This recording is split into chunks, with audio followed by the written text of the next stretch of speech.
Well, thank you very much, Dr. Ege. It's very good seeing you. It's been a while. I regret that we're not in person, but hopefully next year we will have the opportunity to meet. So why don't we go ahead and get started? Again, folks, good afternoon. My name is Eric Mcguffey. I use the pronouns he, his. As Dr. Ege pointed out, I am an associate professor of African American Studies and History at the University of Illinois at Urbana-Champaign, located on the ancestral lands of the Peoria, Kaskaskia, Piankashaw, Wea, Miami, Muscatine, Odawa, Sauk, Meskwaki, Kickapoo, Potawatomi, Ojibwe, and Chickasaw nations. I am a proud 6th generation Midwesterner whose family hails from the United States, Canada, and St. Kitts. On behalf of my fellow panelists, I would like to welcome you to our roundtable titled Black Midwestern History Matters, African American Life in the U.S. Heartland and the Struggle for Freedom, here at the virtual 7th Annual Midwestern History Conference. We will begin with a moment of silence for George Floyd, Ma'Khia Bryant, Daunte Wright, Rekia Boyd, Philando Castile, Tanisha Anderson, Michael Brown, Melissa Williams, Laquan McDonald, Betty Boo Boo Jones, Kiwani Carrington of Champaign-Urbana, Tamir Rice, the 7-year-old Ayanna Jones, and countless other Black, queer, trans, and cis women, men, and children across the Midwest, the United States and world, who were murdered by the police.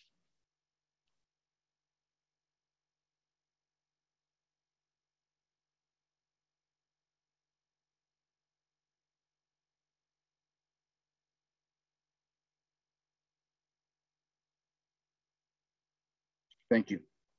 Before we get started, again, I'd like to thank Midwestern History Association President Sarah Ege, Hauenstein Center Representative Jacob Bigard, and others for organizing this important gathering.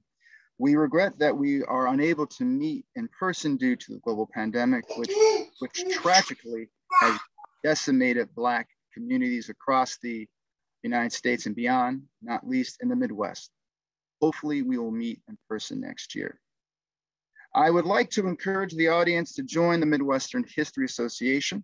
The MHA, founded in 2014, has been at the forefront in recovering Midwestern history as an important field of study and in moving Midwestern history in new directions. The objective of this roundtable is to discuss the importance of the Black Midwest as a key site of struggle for Black liberation, racial justice, and democracy in the United States and globally, then and now. Given that the Midwest spawned global Black Lives Matter protests in the summer of 2020 in response to the police killing of George Floyd in Minneapolis, and that African-American Midwesterners were critical to the election of President Biden in 2020, we believe this roundtable matters more than ever. Transnational and intersectional in breadth, this panel pays careful attention to the unique interplay in the American heartland among race, sexualities, class, gender, heavy industry, slavery, abolition, migration, world war, global depression, white supremacy, industrialization, deindustrialization, settler colonialism, and empire, and producing the Black Midwest as a single yet complex geographic, political, historical, and discursive formation linked to the United States, Africa, the Black diaspora, and the world. These local and global forces help explain the making and complexities of Black Midwestern life, the militancy of African Americans in the heartland, and the transnational impact of the Black Midwest. I will introduce each speaker in alphabetical order. Dr. Gerald Horn holds the Moores Professorship of History and African American Studies at the University of Houston. His research has addressed issues of racism in a variety of relations involving labor, politics, civil rights, international relations, and war. He has also written extensively about the film industry. Dr. Horn received his PhD in history from Columbia University and his JD from the University of California, Berkeley, and his BA from Princeton University. Dr. Courtney Pierre-Joseph, she, her, is an assistant professor of history and African American studies at Lake Forest College. Her specializations are in African American history and culture, Haiti and its diaspora, women and gender studies, and hip hop culture. Dr. Joseph is currently working on her first book, tentatively titled The Sable's Diaspora, Haiti, Blackness and Belonging in Chicago. Dr. Nikki M. Taylor, professor of history and chair of the Department of Howard University, specializes in 19th century specializes in 19th century African American history. Her subspecialties are in urban, African American women, and intellectual history. Educated at the University of Pennsylvania, BA, and Duke University, MA, PhD, certificate in women's studies. Dr. Taylor has won several fellowships, including the Fulbright Social Science Research Council and Woodrow Wilson. She is also the principal investigator of 2 institutional grants, including the $5 million Mellon Just Futures Grant 2021 and the Mellon Mays Undergraduate Fellowship Program Grant $480,000 in 2017. Dr. Tyrion Williamson is an associate professor of African American Studies and American Studies at the University of Minnesota, where she also serves as the director of the Black Midwest Initiative. She is the author of Scandalize My Name, Black Feminist Practice and the Making of Black Social Life, and the editor of Black in the Middle, an anthology of the Black Midwest. I will now turn the floor to our panelists. Each speaker will give opening remarks of 5 minutes. Panelists might consider addressing one or several of the following pre-circulated guiding questions listed in chat. And if there's anyone from the staff who can put those questions in chat, if not, I can do so. I'll go ahead and do so myself. They are now in chat. First, how do you define the Black Midwest as a distinct spatial and historic site of analysis? 2, why and how has the Black Midwest been critical to shaping African American history, US life, the African diaspora, and the modern world? 3rd, how does centering women, gender, and sexualities transform prevailing understandings of Black Midwestern history and contemporary life? 4th, how does your research move the study of the Black Midwest in new directions? And finally, why does Black Midwestern history matter? Again, audience, we'd ask that you mute your microphone until the Q&A. You may enter questions or comments in chat. I'm not sure if Dr. Horn is with us. Dr. Horn, are you there? Live and in person. Live and in person. All right. Without further ado, then why don't we we'll let each speaker, we'll go in the list, the alphabetical order. So Dr. Horn, the floor is yours. Well, first of all, thank you for inviting me. I'll try to be brief. With regard to the question of the importance of the Black Midwest, I would point you to the exhibit that was well reported and well received in Missouri Historical Society in St. Louis that posited the idea that St. Louis has been central to the struggle for civil rights. Of course, you need only look at the Dred Scott case of the late 1850s. And even though I'm not a devotee of the idea that if you live on planet Earth, that makes you a specialist on the physics of gravity, I will say that as a person who grew up in St. Louis and spent my formative years there, that I would tend to agree with that analysis. With regard to the question on gender and sexuality, growing up in St. Louis, I do recall early in my life a phenomenon known as the Jewel Box Review, which I don't think has received adequate historical excavation, but could fairly be considered an early expression of queer culture arising, if I'm not mistaken, in the late 1930s, but repeatedly manifested in St. Louis. With regard to my own research on the Midwest, I would point to my book on the Associated Negro Press, which was headquartered in Chicago. And in fact, I would say that second to the NAACP collection at the Library of Congress, the A&P Claude Barnett collection at the Chicago History Museum is one of the richest archival collections and comprehensive archival collections dealing with 20th century Black American life in all of its manifestations, everything from politics to art and culture to foreign policy interventions and all the rest. And I would certainly flag that if 20th century Black America is one of your interests.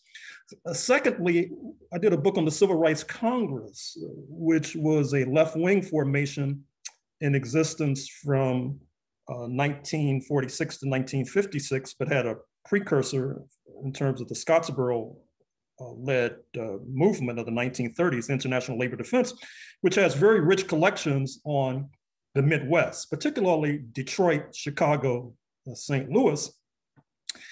And I would point scholars to that as well. And then I did a book on the 19th century foreign policy interventions of Black Americans. And Detroit played a major role in that. And Detroit Public Library has very important archival and secondary sources on the relationship of Black Americans to Canada, which was very important to our struggles in the 19th century. And then finally, I would just mention the book I did on the National Maritime Union, which of course had strong chapters throughout the Midwest. And I won't venture a definition of the Midwest. I'll leave that for my co-panelists. Thank you very much. All right. Thank you very much, Dr. Horn and Dr. Joseph.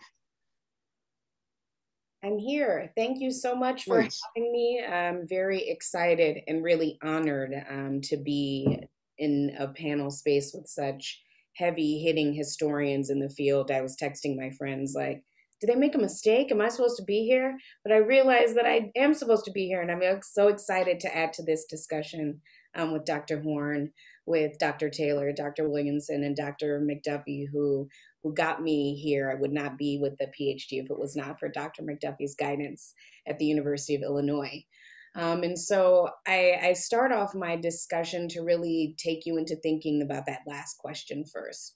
Why does Black Midwestern history matter? And if you were to just go on Twitter right now, and I know probably some of you are probably like, Twitter, but it's actually an important space to think about what are important discussions or what, even historical things people are talking about. If the 1619 Project tells you anything, you'll see this important dialogue about why history matters.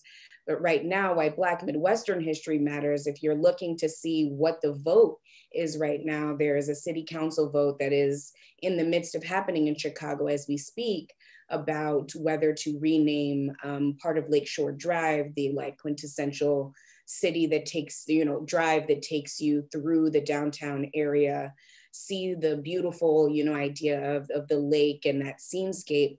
Do we name it DuSable Drive? Do we rename it Jean-Baptiste Point DuSable Drive? And anytime I hear that name, it perks my interest because that's really the spark for my work. So I'm working on my very first book right now, which looks at the importance of the recovery of DuSable's legacy in Chicago and how that is a central tenet of activism and also diaspora making in the city of Chicago.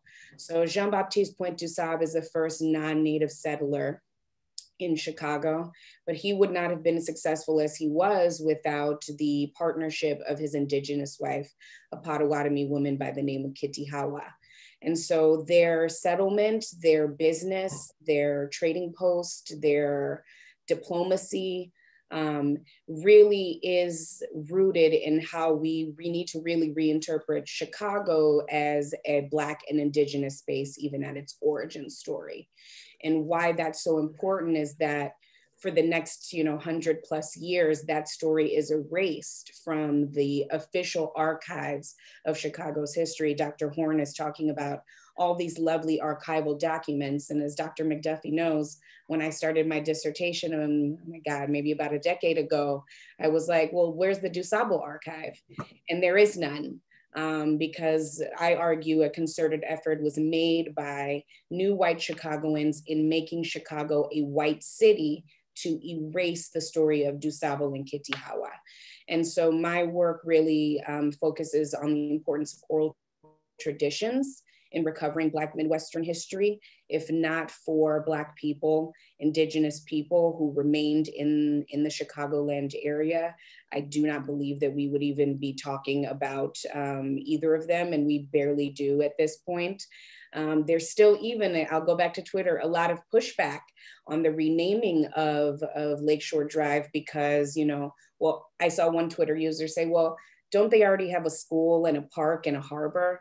Why do we need to keep, like, we know who he is. Why do we need to keep recalling that history? But that, as a historian and as a Black person and as a Chicagoan, sounds also familiar to me. Some things are always about being, like, why do we always have to focus on that? It's kind of the same response to Black Lives Matter as we talked about in general. Why is the response to that a reversion of, well, what about blue lives, which I don't know what those are, or white lives, or all the lives? And when we focus on Black people and Black people in the Midwest, that reminds us that it's really important for us to highlight those stories.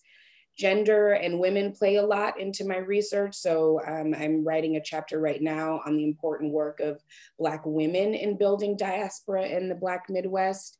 Catherine Dunham is one example of that. I should have also mentioned, I can't believe I didn't do this yet and I only have a couple of minutes, but the other part of DuSable's legacy that's so important is that he is a son of the island of Saint-Domingue, which is, in his lifetime, becomes Haiti, the very first Black independent nation in the Western Hemisphere, the first successful slave rebellion on this side of the world. And so his Haitianness and his Blackness is really also critical to understanding that erasure. But other Black women, whether it's Catherine Dunham or Haitian women like Elodie de Went-Lane, are working in the 20th century to assert their own independence as Black women in Black second wave feminism, but also to establish connections and reestablish connections between Haiti and Chicago, which eventually lead to the formation of a Haitian community in Chicago. So I'll end with archives. I'm actually using my work right now. Part of my dissertation and now part of my first book is an archive that I built. I did over 60 oral history interviews with Haitian descendant people living in the Chicagoland area in the last 6 years. And I've now collaborated with the Haitian American Museum of Chicago to make that an accessible digital archive collection so that other people can recover this history as well. So Black Midwestern history is also about leaving behind archives of our own history so that they can be studied in the future. So thanks again. Look forward to the discussion. All right. Thank you so much, Dr. Joseph. Thank you so much. Dr. Taylor, please. Thank you so much, Dr. Mcguffey, for inviting me. I too am honored to be on a panel with the likes of the best and brightest rising stars and some of the giants like Dr. Horn. So thank you for the opportunity. When I started my dissertation 20 years ago, I felt very alone. And there weren't many people working on Black history in the Midwest. And so it just warms my heart to see that there's so many other people now besides the handful of us that existed in the mid-1990s. But I am a Ohioan, and my family came through the Great Migration to Ohio from Georgia, Macon, Georgia. And we're so deeply Midwestern that I have no relatives in the South anymore. And so I'm Midwestern born and bred, although not Midwestern educated, but nonetheless, the region is near and dear to my heart, not just because it's home, but because it offered, as many of the states were carved on the old Northwest territories. So it really offered a lot of hope and promise in its early days. And that's a bittersweet story. So move forward from the hope and the possibilities, pregnant possibilities for fugitive slaves and also free African Americans living on those soils, to today, when you have some of the most horrific police violence. Many of the nation's most segregated cities are in the Midwest. Many people don't know that. Many of the cities with the highest concentrated poverty for Black people are in the Midwest. We know as well that unemployment rates are staggering for Black people in the Midwest. And the list goes on and on and on. So in order to understand the current conditions, because I found Ohio to be deeply, deeply racist, and it still is to this very day, how did we get there? Where did this begin? So all three of my books are about Cincinnati in Midwestern history, 3 out of the 4. And so how did we get there? How did this become the place? And I always suspected it was far worse than how they were portraying the Southern states. And so that was the thing that I have spent my career trying to interrogate. How did the Midwest get to be this place with so much stagnation and now, obviously, police death? So in order to understand that, I had to dig deep into some very painful parts of Midwestern history and Ohio history specifically. But in that, I found some of the most promising and hopeful things.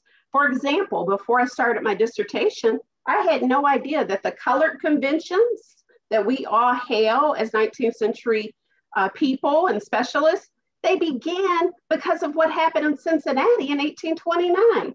If you don't know Midwestern history, you wouldn't know that some of the strongest currents of Black immigrationism came out of the Midwest, okay?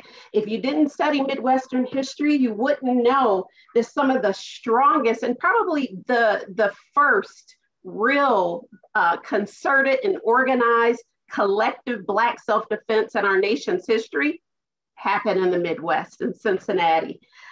We also know that very strong arguments about Black citizenship and Black patriotism are also crafted in the Midwest.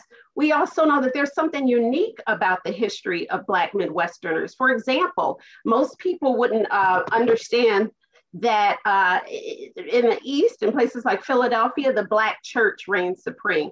But we had a different organization in the Midwest. Black schools were just as important in Black communities in the Midwest. We also learned that there was a great deal of Black militants.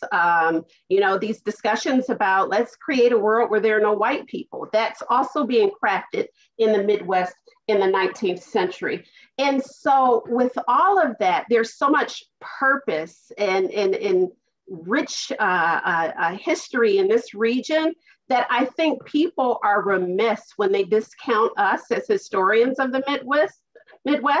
They don't really fully understand American history without understanding Midwestern history. And they certainly couldn't possibly understand African-American history fully without understanding what happened in the Midwest. For example, another example in Cincinnati and also St. Louis, these people held on to all Black schools.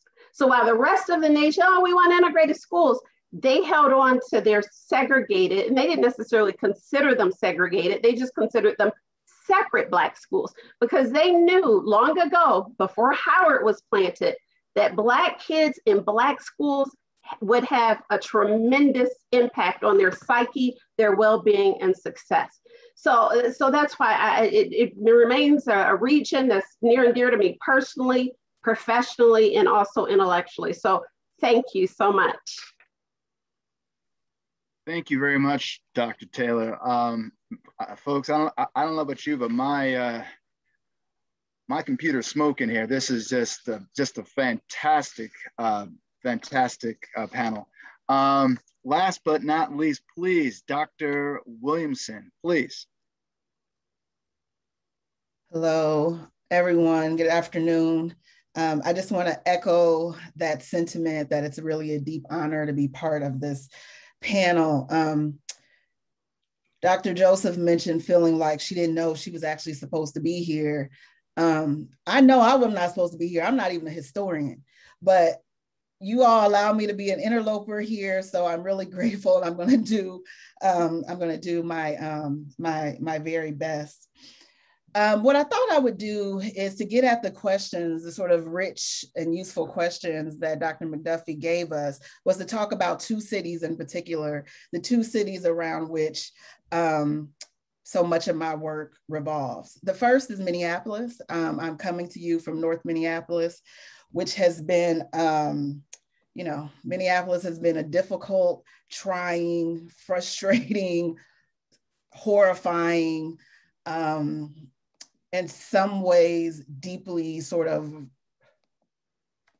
radical and exciting place to be over the course of the past year in particular. And so what you may very well know now is because Minneapolis has become a place that there are all kinds of experts on what's happening in Minneapolis and the Twin Cities these days, is that Minneapolis consistently ranks high in these livability indexes, right? So it's often talked about as one of the top places where top places to live, a lot of work opportunities, et cetera. But what we also know is that it also has some of the deepest disparities in the country, all right? And so particularly among Black and white residents in particular. And this is something that was really just echoing something that Dr. Taylor already mentioned, right? This sort of, that even at the same time that Minneapolis is seen as this sort of land of milk and honey in some ways, that there is also this other side, and it is the one that Black folks experience, most experience. And so the reason I want to bring that up is to say something about another city. And the other city I want to mention is my hometown of Peoria, Illinois, which is a city of about 100. Listen. Okay, shout out if there's anybody in the audience from Peoria, shout out in the chat your P-Town pride. Let's see what happens. I know how this normally goes, but who knows? Let's see. Okay, north of Peoria. All right. So I'm from Peoria, Illinois. Peoria is another one of these places that has routinely shown up on lists where you have some of the highest sort of disparities in socioeconomic disparities throughout the nation. Peoria, like so many sort of post-industrial cities throughout the Midwest, shows up on these lists of sort of like worst places for Black people. At the same time, Peoria is thought about in some ways, I don't know if we think about it, as much anymore, but sort of is known as being like consummate Americana, right? Will it play in Peoria? It's supposed to tell us something about the nation, right? So these sort of deep disparities that we live with as Black folks in the Midwest in particular, that have so often been ignored, are one of the things that I'm really interested in my work. And it comes out by way of two different projects. One is the Black Midwest Initiative that was formed here. I'm at the University of Minnesota in 2017.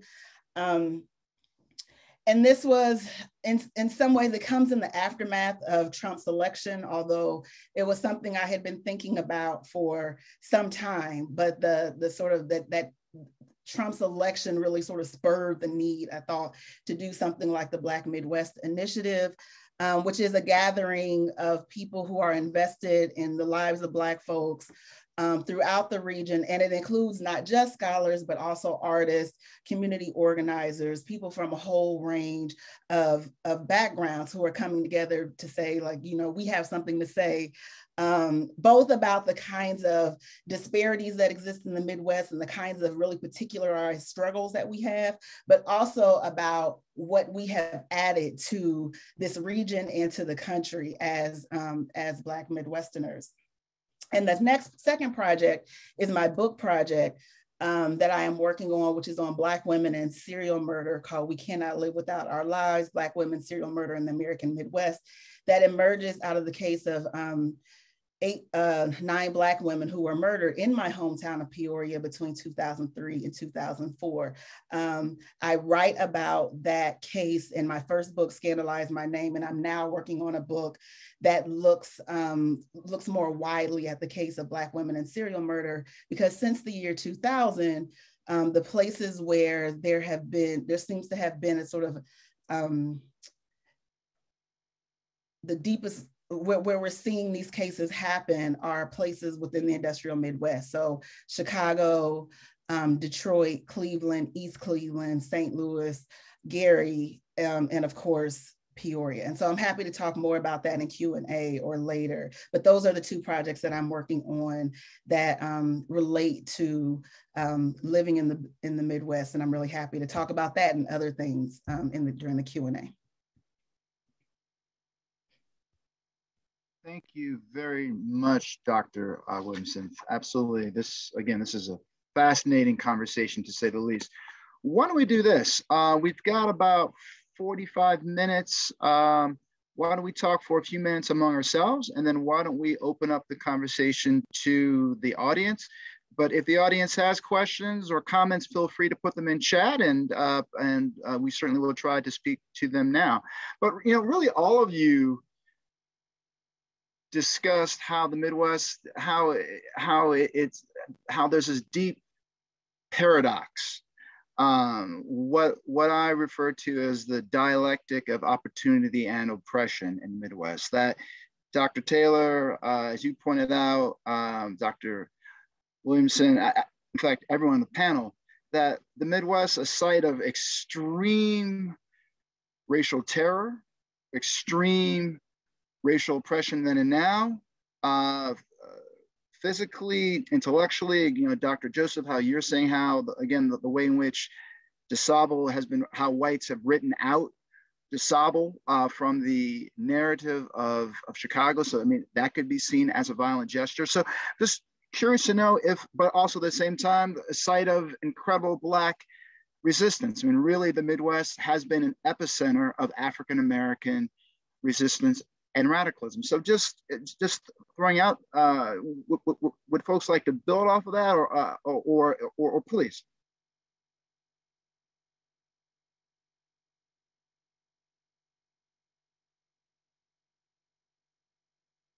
Dr. Horn, just unmute yourself there. Sorry about that. No, with regard to art and culture, I think we would be remiss if we did not mention, say, the Black Artist Group of St. Louis, for example, Art Ensemble in Chicago, the various musicians, the Bowie brothers, actually, who grew up up the street from me in St. Louis, Lester, Byron, Joe. Also, I think what's striking about the Midwest is how so much of the Black community, it's a migratory community. That is to say, in my case, in the case of many in St. Louis and Chicago, with deep roots in Mississippi, for example. And then with regard to Detroit, deep roots in Alabama. And I'm not sure if that has been sufficiently, or maybe one of you all can tell me whether or not that's been sufficiently interrogated in the literature in terms of the meaning. I know colloquially that's like a thing in Chicago to say that you're like, a Southern Northerner, that kind of colloquial gesture to culturally that you feel much more rooted in Southern culture, whether it's the music, the food, still having to spend summers there, et cetera, having family there. But I also think it speaks to kind of even a reverse migration that's happening as well, and speaks to, I think, what Dr. Williamson and Dr. Taylor were talking about, how the Midwestern niceness, the idea that the Midwest is a nice, polite space that is welcoming. And Chicago Defender, you brought up Dr. Horn. I spent some time in the Associated Press and Claude Barnett's papers, which are lovely. And the promised land, right? Chicago Defender is like, come here. It's great. It's much better. and to then realize, and many of them do, that that's not true, that it is, that first of all, a lot of racist people moved too, so that sucked.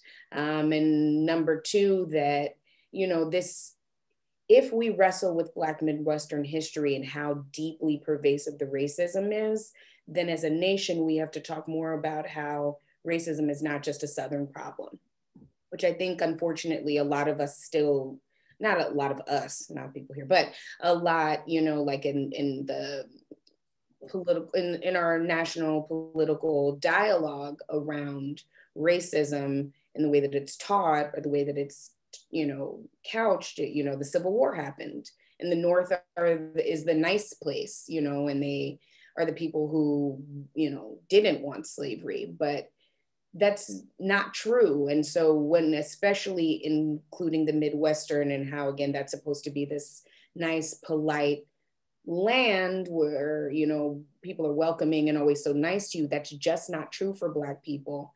And if we focus on that, then again, we have to wrestle with how is this like a national and then global issue. Absolutely, absolutely. Thank you, Dr. Joseph. And Dr. Taylor, as Dr. Joseph was speaking, we saw you nodding here. So please, did you want to add, chime in, please, my friend? Yeah, I'm a fan of hers already. I absolutely agree.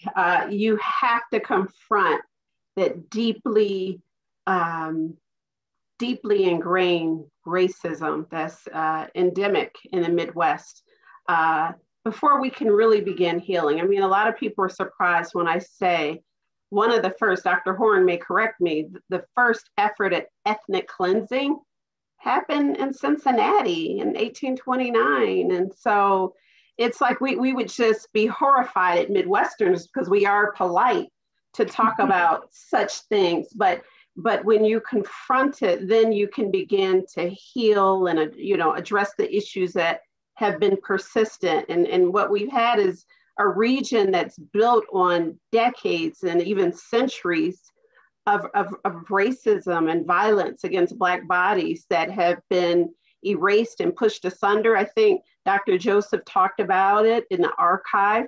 The archive in the Midwest and going to these historical societies are deeply problematic. I mean, they were problematic for me as a historian. And sometimes I wonder if I should just write a book about the difficulties and the whiteness in these archives and how records are preserved or trashed, depending on who it is. I had to create the archive for Peter Clark, who's, in my opinion, one of the most phenomenal Black intellectuals in US history. Mm-hmm. And I had to create it because, you know, there was none. And then I had to find a place. Yes, that's it. I had to find a place to get the documents. And I'm just like, why do I have to do this in addition to writing the history? So, you know, these are things we must maybe in a larger form, a different form, really begin to start to unravel.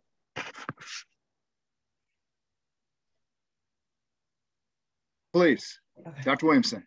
I was just going to speak to that up South nature of the Midwest. So myself and my best friend who grew up in Peoria, grew up on the same street, met in 5th grade. And my father, I'll be going to see him this weekend. That's why I won't be here tomorrow. I'll be on my way to Mississippi, right? Where my father has reverse migrated back to Mississippi. My dad grew up in West Memphis, Arkansas, and my dad and his family and my best friend who lived on the same street in Peoria, her family and her mom went to the same school in West Memphis, Arkansas. And so all of these kinds of connections that you see, and that happened routinely living in Peoria, the way we would see these sort of migration patterns happen and communities sort of show up, sort of displaced communities show up in different ways throughout the Midwest.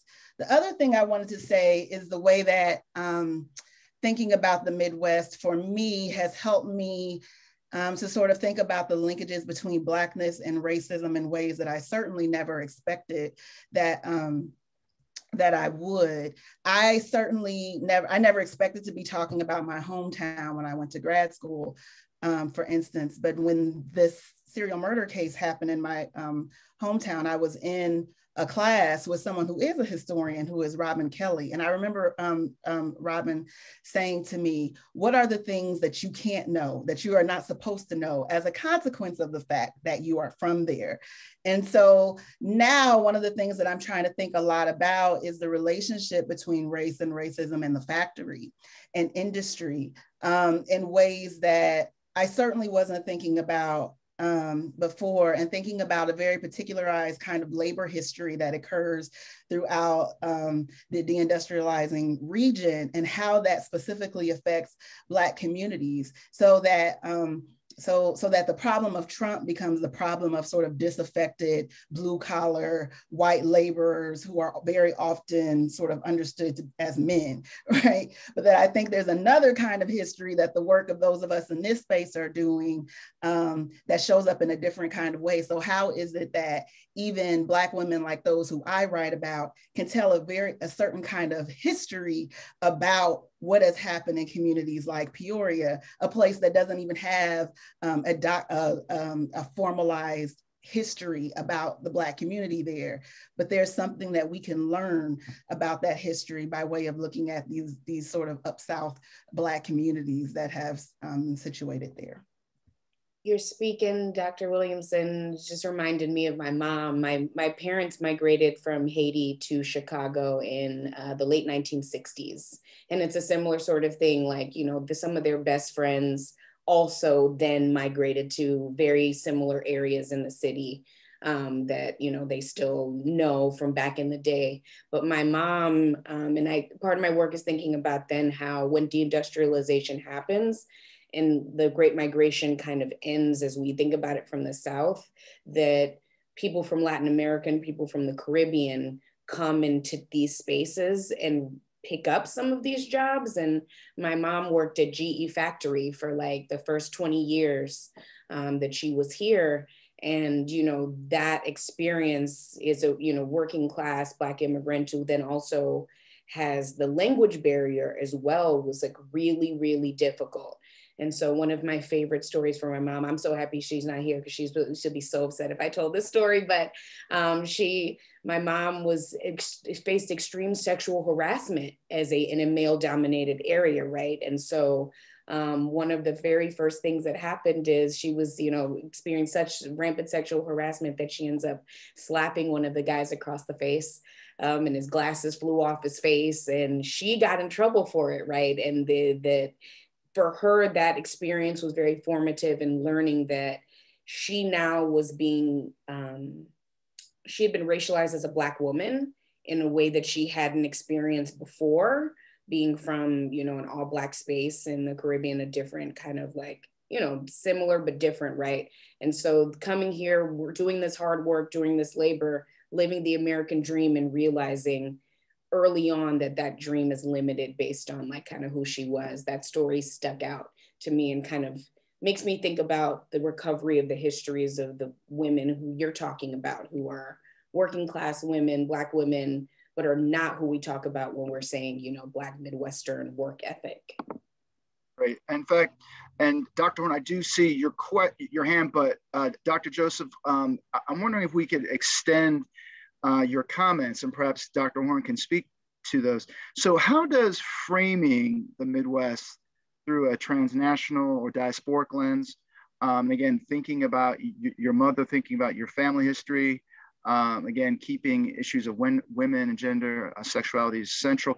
How does framing the history of the Black Midwest through a diasporic framework, how does it transform how we think about this region, this country, the Black world and beyond? Please, Dr. Joseph, and then perhaps Dr. Horn.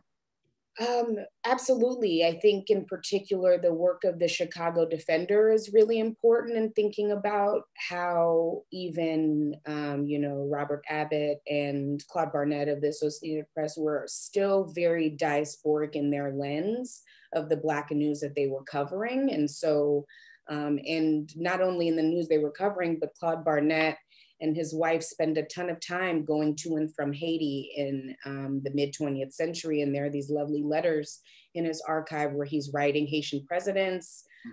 His wife then connects with and sings, I believe, at the bicentennial in Haiti. And he's really invested in Haitian politics and brings that framing of like thinking about Blackness as part of and Black equality and the struggles for it is tied not only to the Midwestern space, but that the Midwest is deeply connected to the Caribbean, to Africa, et cetera, et cetera. There's also the foreign correspondent for the Chicago Defender for 3 to 4 decades is a Haitian man by the name of Dr. Metz-Lochard. And that it was an untapped archive that the DuSable Museum, another repository that deserves so much more love, had, and nobody had gotten into. And I tried and tried for years, and I did just a couple of years ago. And that his life to me represents how understanding the Black Midwest is also understanding Black diasporic identity.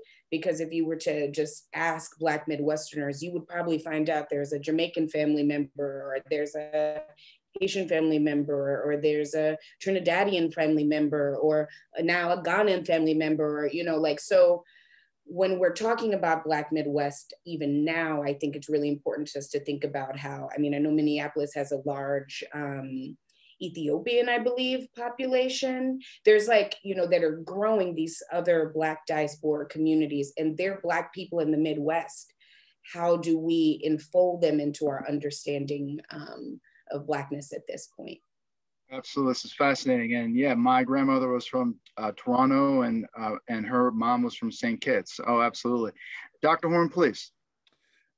So Professor Joseph mentioned the Claude Barnett papers, and of course, Claude Barnett's spouse, Etta Moten, who was also an early Hollywood star and performer, multilingual, is worthy of more study. And of course, it could begin in Chicago.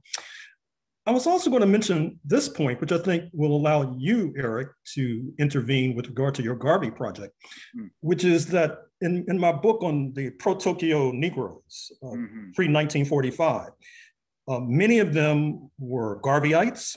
Many of them had been subjected to the pogrom in East St. Louis, 1917, the subsequent one in Elaine, Arkansas, then Chicago, of course. And in November 1942 in East St. Louis, you had these Black people in military uniform drilling, awaiting a Japanese invasion of North America that they were going to join. And I know, of course, that there was a pro-Tokyo movement from the Atlantic to the Pacific, but it seemed that the stalwarts were in the Midwest. And I basically attributed that once again to Elaine, Arkansas, East St. Louis, Chicago, but there might have been something else that I missed, which allows you to intervene, Eric. Sure. Thank you, Dr. Warren. And I'll keep it brief because folks know I can talk. So yeah, I'm just putting a few things in chat. I would completely agree that Black nationalists, pro-Japan, Black nationalists, Black folk who look to Japan as the champion of the darker races, that movement was centered in St. Louis, centered in Chicago. And what I'm doing in my current project on Garveys in the Midwest, again, arguing that the Midwest constitutes a stronghold of the transnational Garvey movement. And why? Again, it goes back to this paradox of the Midwest that we've all been talking about, that the Midwest at one level was seen by Black folk as a promised land. And Black folks did earn higher wages in those mills and stockyards and auto plants, better wages than they could find anywhere else on the planet. At the same time, those jobs were deadly, as Betsy Esch talks about in her a recent book. But as well, and again, going back to Dr. Taylor, Dr. Joseph, that going back to the 19th century and earlier, that what this region that we now call the Midwest was a hotbed of white supremacy. So these contradictions help to fuel this Black militancy. And so, how else do we explain that this region produced the Moorish Science Temple of America, the Nation of Islam, a center of the Garvey movement, Malcolm X, Ram, we can go on and on and on in terms of Black organizations of Black people, Black intellectuals, Toni Morrison, Ida B. Wells, Langston Hughes, folks who are either born here or made their homes here. And indeed, as Dr. Joseph just pointed out, Africa Cobra, right? I mean, it goes on and on and on in terms of the groups. So I think the Midwest, we should really, I've said this before, I would argue that the most radical Black people in the world are from my hometown of Detroit. Or, absolutely. And why? Because again, Detroit was a center, Black folks earned wages that they could find nowhere else. And at the same time, Detroit was a hotbed of the Ku Klux Klan, right? And ways in which Harlem wasn't, right? This is what folks don't talk about, right? Harlem, yes, a huge, bigger, more Black people than in Chicago, the biggest Black urban center on the planet for a while. But there was no Klan in Harlem. There was in Chicago. There was in Indianapolis. There was in Detroit. There was one in Lansing. So yes, that's how I would respond. Anybody else, please, from the panel, care to chime in? And there are questions in chat about, should we take the history of the Black Midwest back to the Northwest Ordinance and or before? Thoughts, comments, please. The floor is open, folks. I'd like to talk about class constructs in the Black community in the Midwest. I'm on the East Coast now. And it's really interesting that we had a Black upper class that was not college educated in the Midwest, built on the backs of the automobile industry. So I just wanted to talk about that and how it is a different formulation for me. Those people were upper class. They had good factory jobs. They might have been a janitor at a Ford plant. And so I think that's another thing people miss about the Midwest. I have a comment or a question. Sure, please. Yeah, I'm working on the history of the lesser known ethnic communities of South Dakota going back to 1897. They include the African Americans. And I found that most information is can be found about people who would be middle class. And many of them had a relationship to the Iowa African American communities. And South Dakota was small compared to Iowa in terms of the number of communities that were actually African American communities. And they're again, very strong middle class orientation and aspirations. And these, you can find out about this through local newspapers, not through some of the national newspapers. And I found it's very difficult to find much information at all about life among these individuals in a time period from 1897 to 1929. Okay, so it sounds like this is a question about, again, archives, sources. Anyone from the panel care to chime in, please? I just always plug oral histories here when has to be descendants of, of these families that are still in this area, or people around who know of this history. And I think it's so valuable to think about how, again, the archive is not necessarily going to be the place when you're talking about groups who were, basically were not citizens, were kept from reading and writing, or, were not allowed in the state, as, like Illinois', Black codes, when they originally said, don't move here, or something that was there. And so to go into the communities themselves and think about what archives they've preserved, whether they're orally or otherwise, I think is a way to get at that. One of the ways that I've been trying to explore this is through the talking to individuals my age. I'm 77, and asking them about their parents, because their parents have memories, and they have memories of their parents, and those are very difficult to find now because people my age are disappearing. So we're in a different generation, and I think one of the things I'd like to see is a more of a focused effort to gain this collected memories, and it would require having local history organizations maybe do some of the grunt work, you know, to move this along, because for an individual to do it, it's very difficult. I would also add the Iowa Historical Society in Iowa City, which of course is where the University of Iowa is. It's, you know, sort of, for many folks, they consider it off the beaten track, but it's actually quite a formidable archive. And I would also say the the Missouri Historical Society in St. Louis, which is also formidable. And since we were in the 19th century, I would be remiss if I did not mention the so-called Black Hawk War in Iowa in the 1830s, which of course Lincoln participated in, and was really a pivotal episode in terms of the formation of settler colonialism and ethnic cleansing in North America, and deserves more attention and knowledge. And there was a suggestion from Dr. Finkenbein, and I'm glad he's on the call too. He says, maybe news from small rural African-American communities would make its way to larger cities, such as it did in Ohio. It might be another source, in city directories too. Absolutely. And also just right quick, and just a shout out to an upcoming panel.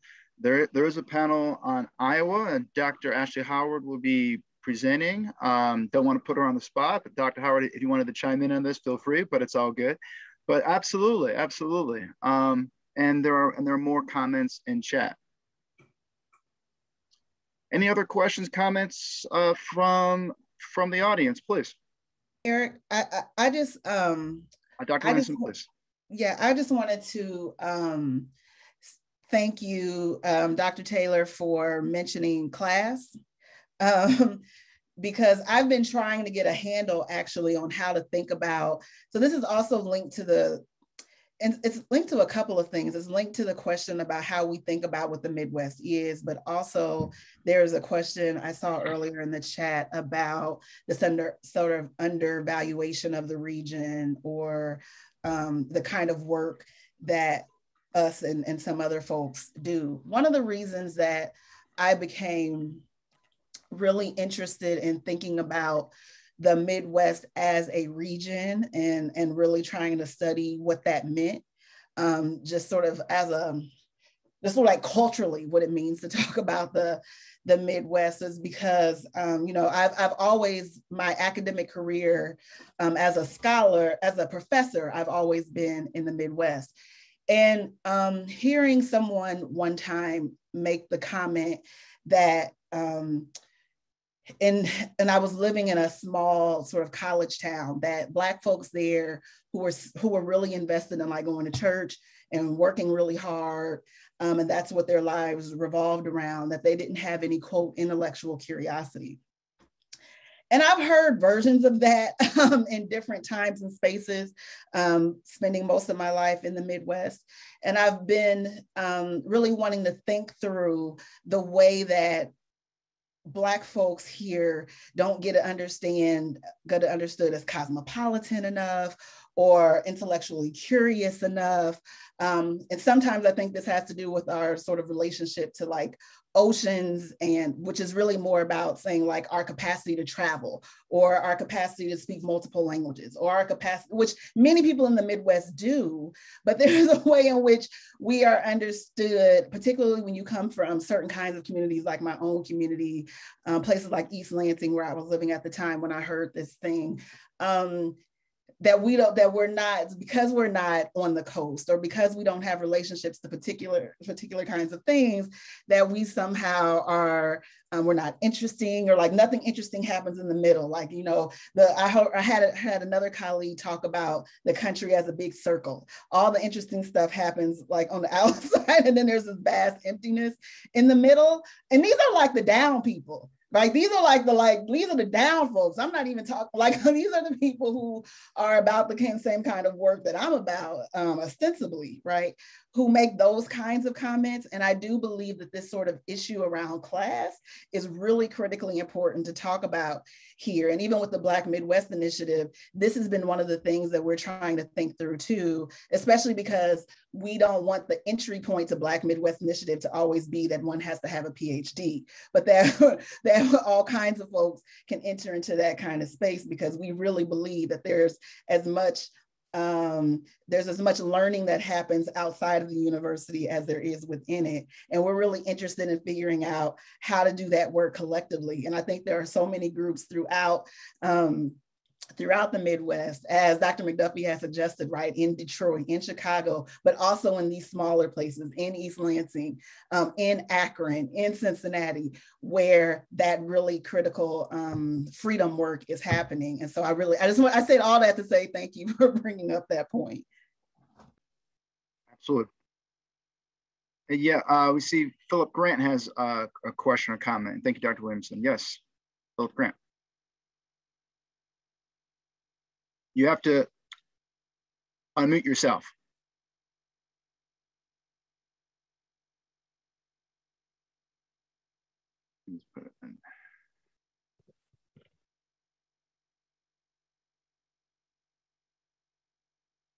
The challenges of Zoom here, eh? Maybe he saw the message.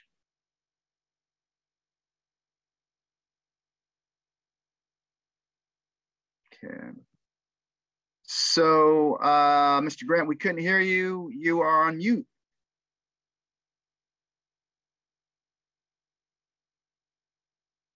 Okay, still on mute. All right, challenges of Zoom. He won't be the first, and he certainly won't be the last. All right. Anybody else out there have a question or comment? Ashley Howard, please. Hello. Hi, everybody.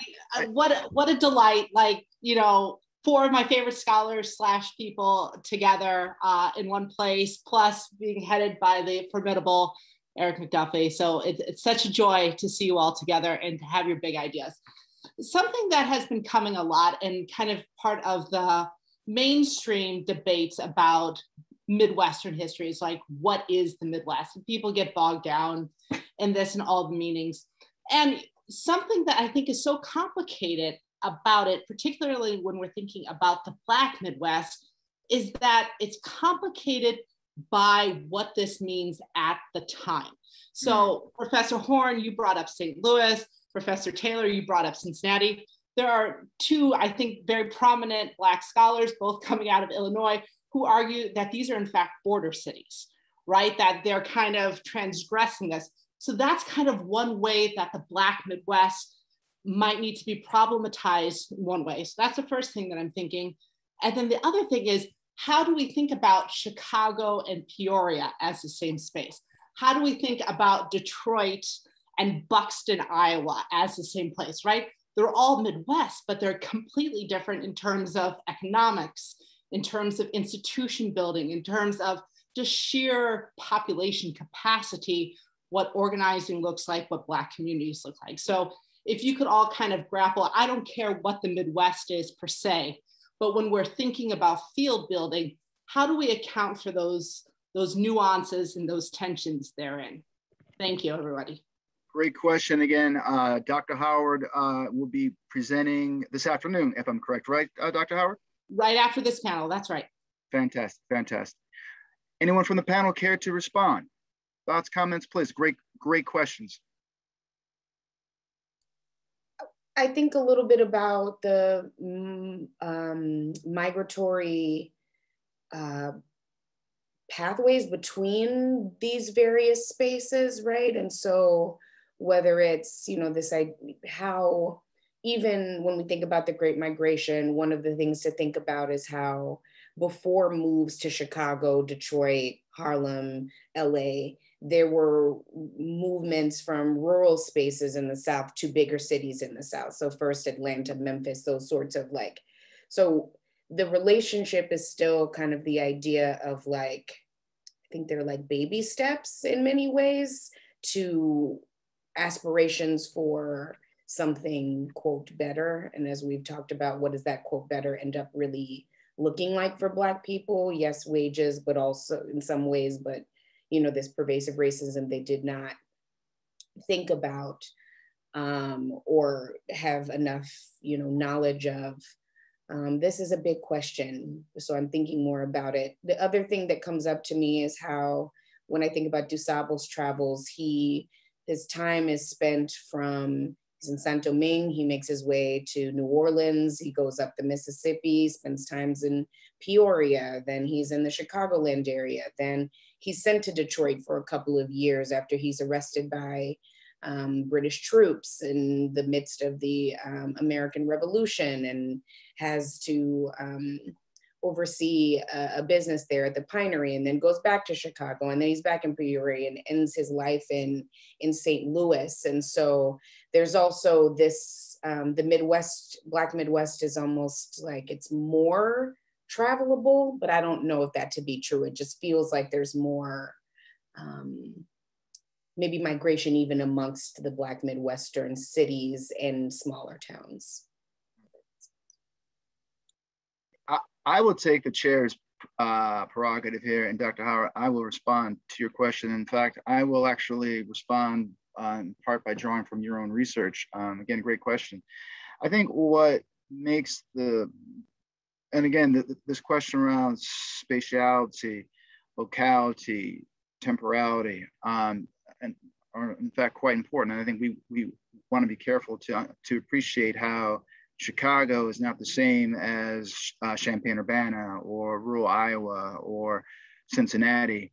But I think at the same time, and this goes to some questions that we're seeing in chat about this question around the Northwest Ordinance, whether or not we should take the history of this region that we now call the Midwest. Again, we don't want to freeze it in time. We don't want to assume that it always was the Midwest. But I do think we have to answer this question historically. And I think what helps to make the Midwest the Midwest was its formation.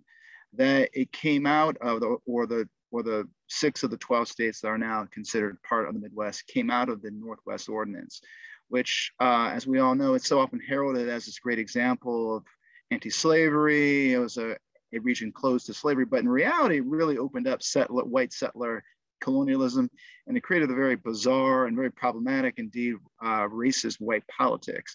But at the same time, and here, Dr. Howard, I'm drawing from your work, and feel free to chime in.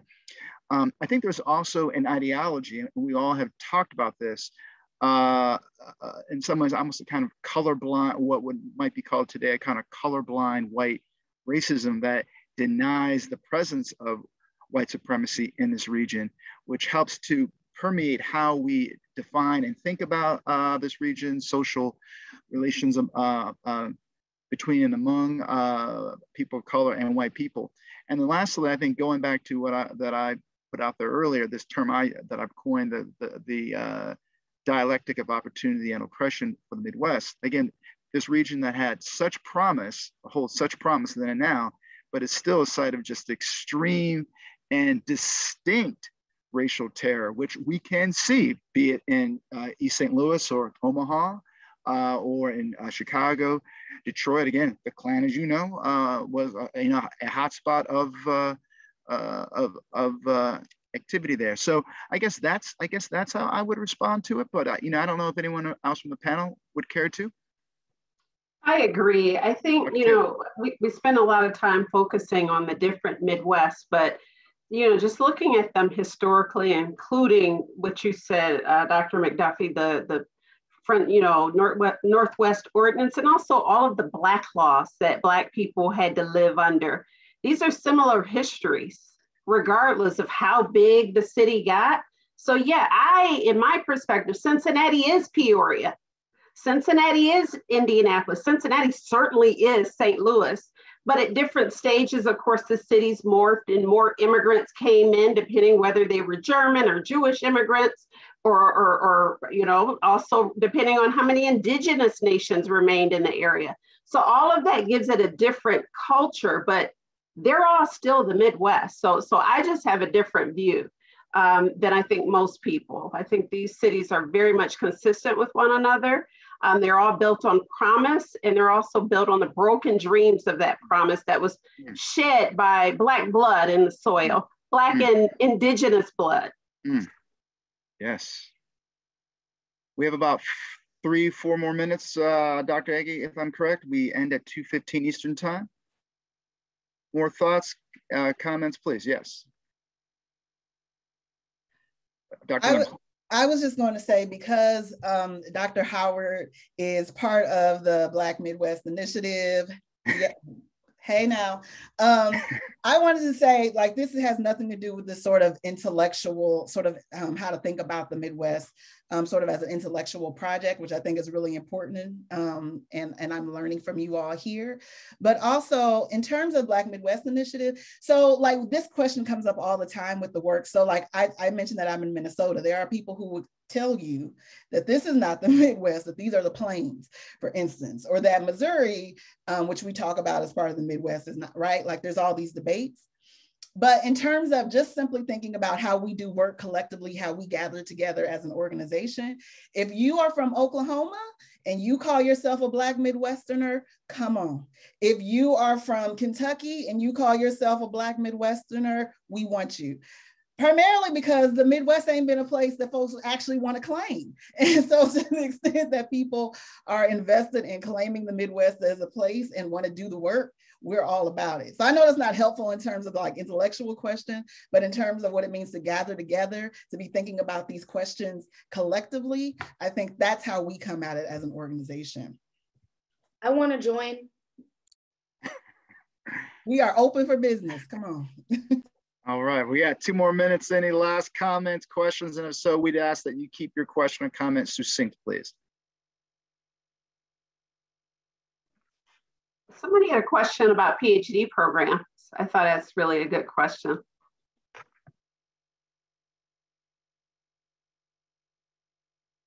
You know, Dr. Taylor, my chat is so full here. I'm sorry, the question is, any thoughts on, this is from Jennifer, any thoughts on PhD programs with strong specialties in 19th century African-American history? I think Iowa, right? Is Leslie Schwam still there? I think Iowa would be my first pick. She is, yes. Indeed. And Illinois as well. Illinois. I wouldn't say University of Cincinnati because it's not as strong, maybe, but certainly Ohio State, but they may not all be in the history department there. And also, again, going back to Iowa, I mean, Dr. Howard is there, correct? So absolutely, absolutely.